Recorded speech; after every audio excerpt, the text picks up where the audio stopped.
মানবতা বিরোধী অপরাধে বাংলাদেশের আদালতে রায় হলো বাংলাদেশের পতিত এক নায়ক শেখ হাসিনার। তাকে ফাঁসিতে ঝুলিয়ে মারার নির্দেশ দিয়েছেন আদালত। বাংলাদেশের বিচার ব্যবস্থায় এ এক ইতিহাস সৃষ্টিকারী রায়। বিশ্বের ইতিহাসে এক নায়কদের গল্প হলো ক্ষমতার অন্ধ দানব, নিষ্ঠুরতা, ভয় আর শেষ পর্যন্ত অবধারিত পতনের গল্প। যারা ভাবতেন তাদের শাসন চিরস্থায়ী, কিন্তু ইতিহাস তাদের বিচার করেছে আদালতে, রাস্তায় বা জনগণের রোষে।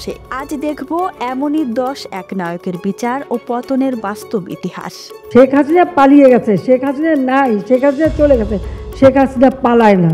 Nikolai চাউশেস্কু Romania. চাউশেস্কু শুরু করেছিলেন তরুণ সংস্কারক হিসেবে। অল্প সময়ে তিনি তৈরি করলেন এক ভয়ঙ্কর গোপন পুলিশ রাষ্ট্র, যেখানে ভিন্নমত মানেই কারাবাস। 1989 ডিসেম্বরে পুরো রোমানিয়া বিদ্রোহে ফেটে পড়ে। বিদ্রোহীদের হাতে গ্রেফতার হয়ে তিনি সামরিক ট্রাইব্যুনালে দণ্ডিত হন। রায়ের পরপরই ফায়ারিং স্কোয়াড। চাউশেস্কুর পতন দেখায় গণ আন্দোলন একদিন লোহার দেয়ালও ভেঙে দেয়। সাদ্দাম হোসেন, ইরাক। 1979 সালে ক্ষমতায় এসে সাদ্দাম গড়েছিলেন এক ভয়ঙ্কর পুলিশ রাষ্ট্র। কুর্দিদের বিরুদ্ধে রাসায়নিক হামলা, রাজনৈতিক প্রতিপক্ষ হত্যা সবই ছিল তার ক্ষমতার ভিত। 2003 সালে মার্কিন আগ্রাসনে পতনের পর মানবতা বিরোধী অপরাধে ইরাকি আদালত তাকে মৃত্যুদণ্ড দেয়। তার বিচার ইতিহাসে এক নতুন দৃষ্টান্ত। একজন শক্তিশালী এক নায়কও আইনের ঊর্ধ্বে নয়। বেনুতো মুসোলিনি, ইতালি। ইতালির ফ্যাসিবাদের জনক তিনি। অর্থনৈতিক সংকটের সুযোগে শক্তিশালী নেতা ইমেজ গড়ে ওঠে তার, কিন্তু দ্বিতীয় বিশ্বযুদ্ধে পরাজয়ের সাথে তার জনপ্রিয়তা ভেঙে পড়ে। 1945 সালে প্রতিরোধ যোদ্ধাদের হাতে ধরা পড়ে দ্রুত বিচারে গুলি করে হত্যা করা হয় তাকে। মুসোলিনির মৃত্যু ফ্যাসিবাদের অহংকারকে মাটিতে নামিয়ে আনে। এনভার হোজা শাসন ব্যবস্থার পতন, আলবেনিয়া। হোজা ছিলেন ইউরোপের সবচেয়ে বিচ্ছিন্ন ও নির্মম কমিউনিস্ট শাসক। তার মৃত্যুর পর পুরো প্রশাসন ভেঙে পড়ে। গণহত্যা, গোপন কারাগার, নির্যাতনের জন্য হোজা সরকারের শীর্ষ কর্মকর্তা ও নিরাপত্তা প্রধানরা মৃত্যুদণ্ড পান। এটি দেখায় স্বৈরতন্ত্র ভাঙলে শুধু শাসক নয়, গোটা সিস্টেমই বিচারের মুখোমুখি হয়।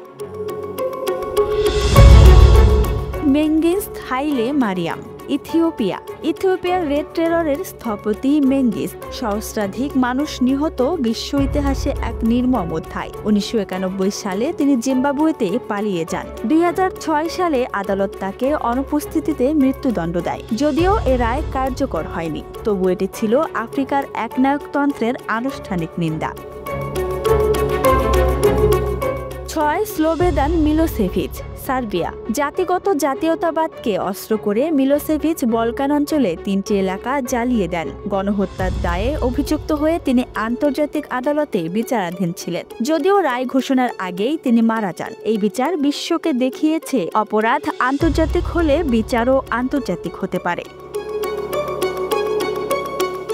7 হিদেকি তোজো, জাপান। জাপানের সামরিক স্বৈরশাসন এবং এশিয়ায় ব্যাপক গণহত্যায় তোজো ছিলেন মূল পরিকল্পনাকারী। যুদ্ধ শেষে টোকিও ট্রাইব্যুনালে মানবতা বিরোধী অপরাধে দোষী সাব্যস্ত হয়ে মৃত্যুদণ্ড পান তিনি। এটি ছিল আন্তর্জাতিক ন্যায় বিচারের বড় মাইলফলক।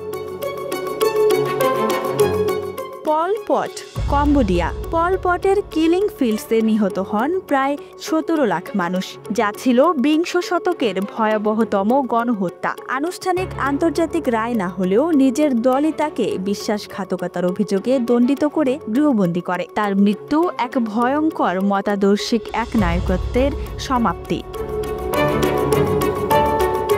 Peter Nikolov, Bulgaria. দ্বিতীয় বিশ্বযুদ্ধের সময় বুলগেরিয়ার স্বৈর শাসন পরিচালনাকারী নিকোলোভকে 1946 সালে যুদ্ধাপরাধের দায়ে মৃত্যুদণ্ড দেওয়া হয়। এটি ছিল ইউরোপের ফ্যাসিস্ট শাসন ব্যবস্থার কফিনের শেষ পেরেক। Julius Streicher, Nazi Germany. Nuremberg ট্রায়ালে তিনি দোষী সাব্যস্ত হন এবং মৃত্যুদণ্ড দেওয়া হয়। স্ট্রাইচার দেখায় স্বৈরতন্ত্র শুধু নেতা নয়, প্রচারযন্ত্র অপরাধী। আরে বেটা, তোর যদি সাহস থাকে তো বাংলাদেশের ফিরায় আমরা একটু দেখি। Desk report, Dhaka express.